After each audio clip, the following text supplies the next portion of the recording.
তো দেখতেই পাচ্ছি আমি 500 গ্রাম চিকেন নিয়েছি 3টে আলুগুলো পিস করে নিয়েছি আমি। কিছু কাঁচা লঙ্কা নিয়েছি, টমেটো ধনে পাতা নিয়েছি, এদিকে একটা পেঁয়াজ কুচিয়ে নিয়েছি, আর নিয়েছি কিছু আদা রসুন। তো চলো এটাকে পেস্ট করে নিচ্ছি এখন।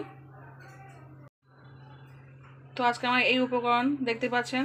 তো আমি এখন আদা রসুনটা পেস্ট করে নেবো। আজকে হামানদিস্তে পেস্ট করবো, সরি শিলনোড়ায় পেস্ট করবো না, হামানদিস্তে একটু কাঁচা জিরে আর মরিচ দিয়ে পেস্ট করে নেবো শুধু। নিয়ে আমি রান্নাটা শুরু করে দিচ্ছি। তো দেখতেই পাচ্ছি আমি গ্যাসে কড়া বসিয়ে দিয়েছি, দিয়ে আমি কিছু সরষের তেল দিয়ে দিলাম। আপনারা চাইলে সাদা তেল ইউজ করতে পারেন। তো তেলটা একটু গরম হলে দিয়ে দেবো একটা গোটা পেঁয়াজ, যে পেঁয়াজটা আমি কুচিয়ে রেখেছিলাম পেঁয়াজটা দিয়ে দেবো।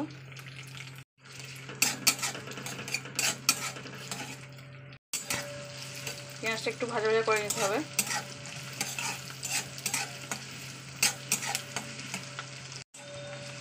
তো দেখতেই পাচ্ছেন আমার পেঁয়াজটা ভাজা ভাজা হয়ে এসছে অনেকটা।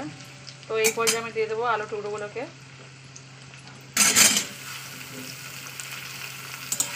দিয়ে এটা আমি আবার তেলে একটু ভাজা করে নিতে হবে।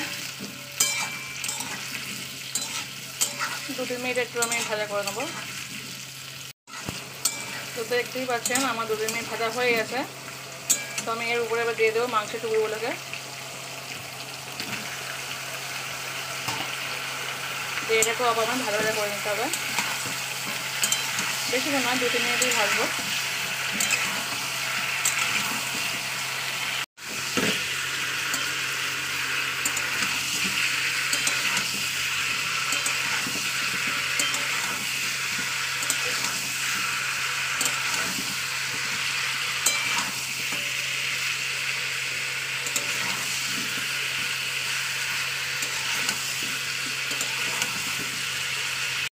তো দেখতেই পেয়েছেন আমি প্রায় 4-5 মিনিট ধরে ভেজে নিলাম। তো আমি এই পর্যায়ের উপর দিয়ে দেবো আদা রসুন পেস্টটাকে দিয়ে দেবো। তো আমি হামানদিস্তে যে আদা রসুন পেস্ট করেছি আমি সেটাকে দিয়ে দিচ্ছি। তো দেখতেই পাচ্ছি দেখবেন আদা রসুন পেস্টটা দিয়ে দিয়েছি, ওর সঙ্গে কাঁচা জিরে মরিচ এটাও পেস্ট করে নিয়েছিলাম। আর তার উপরে দিয়ে দেবো 1 চামচ লবণ, 1 চামচ হলুদ আর 1 চামচ গরম মশলা গুঁড়ো। তো দিয়েছি লবণটা 1.5 চামচ দিয়েছি, 1 চামচ দিইনি। তো দিয়ে দিলাম, দিয়ে এবার কষিয়ে নেবো। মশলা দেওয়ার পর আমি এটা ভালো কষিয়ে নেবো।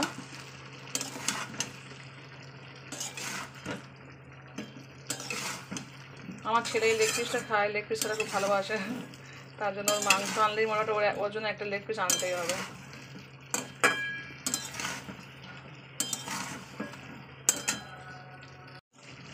তো দেখতেই পাচ্ছেন আমার মশলা থেকে কত সময় তেল ছেড়ে এসছে, তাই আমি 5-7 মিনিট কষিয়েছি।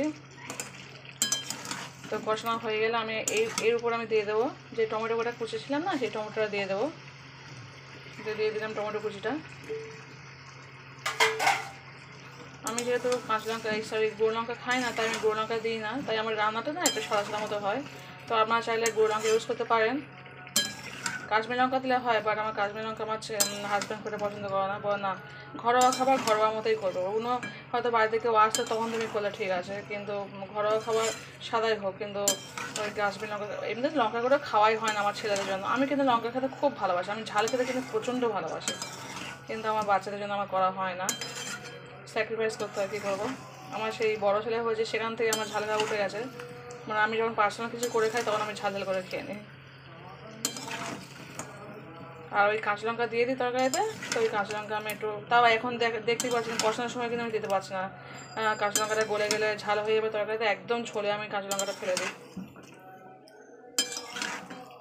একমাত্র নোনা মাছ আনলে সেই মাছটা আমার ছেলেরা খুব একটা খায় না, তখন আমি কী করি ওই একটু ঝালের গুঁড়ো বা একটু ঝাল ঝালের মতো করি, বা লঙ্কাটা পুরো হয়তো চিড়ে দিই। এখন তো গোটা লঙ্কা দিয়ে মুখটা ফাটিয়ে দিয়ে দিই, কিন্তু ওই নোনা মাছটা একমাত্র আমার দুটো ছেলে কেউ খায় না, বড় ছেলে তবে একটু টুকটাক খায়, ছোটো ছেলে তো টোটালি আমি খাওয়াই না নোনা মাছ। হ্যাঁ, সেই কারণে আমার ওই সময়টা আমি তরকারিটা ঝাল ঝাল করি, আদার্স কোনো তরকারি আমার ঝাল ঝাল হয় না, সবই এরকম রান্না হয়। যার জন্য আপনারা তরকারি কত সুন্দর, আমি ভিডিও মধ্যে কি সুন্দর কালার হয়, কিন্তু আমার তরকারি অত সুন্দর কালার আসে না, সাদা সাদা কোনো তরকারিগুলো হয় আমার। যাই হোক, আমার কষানো একটা হয়ে গেছে, এবার এরপর আমি কাঁচা লঙ্কাটা দিয়ে দেবো, দিয়ে আমি জল দিয়ে দেবো। তো দেখতে পাচ্ছেন আমার কষানো হয়ে গেছে অনেকক্ষণ। তো আমি এই পর্যায়ে এবার দিয়ে দেবো কাঁচা লঙ্কাটা, দিয়ে দিলাম কাঁচা লঙ্কা, গোটা কাঁচা লঙ্কা।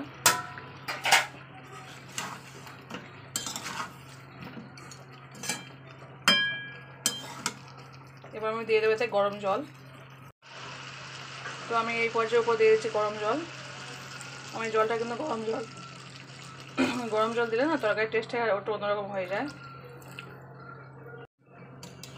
দেখতে পাচ্ছেন পুরো জলটাই আমি দিয়ে দিয়েছি।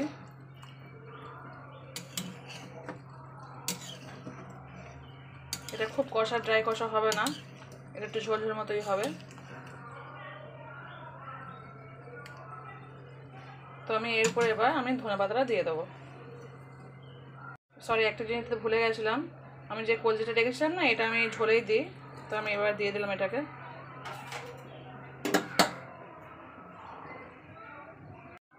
তো দেখতে পাচ্ছেন এরপর আমি ধনেপাতা কুচিটা দিয়ে দিচ্ছি। তো দেখতেই পাচ্ছেন আমার ধনেপাতা দেওয়া হয়ে গেছে। এবার আমি এটাকে চাপা দিয়ে দেবো প্রায় 10 থেকে 15 মিনিটের জন্য। তো আমি চাপা দিয়ে দিলাম এবার। তো দেখতেই পাচ্ছেন আমি চাপা দিয়ে দিয়েছি, আবার 10 মিনিট পরে খুলবো। হ্যালো ফ্রেন্ডস, তো আমি চলে এসেছি, দেখতে পাচ্ছেন 10 মিনিট পরে। তো আমার রান্না কমপ্লিট হয়ে গেছে। এর মধ্যে ওর বাবা অফিস যাবে না, সেই কারণে আমি এখান থেকে দুটো মাংস আলু ঝোল দিয়ে দিয়েছি কিছুটা। বাবা এখন ভাত খাচ্ছে। তো আমার রান্না করতে করতে ওর বাবা খাওয়া হয়ে গেছে। দেখতে পাচ্ছেন আমার রান্না কমপ্লিট হয়ে গেছে। তো রান্নাটা কেমন হয়েছে অবশ্যই বলবেন। যে যেখানে দেখছেন প্লিজ ছোট লাইক দেখাটা শুরু করবেন। তো আজকে রান্না এখানেই পর্যন্তই। তো টাটা বাই।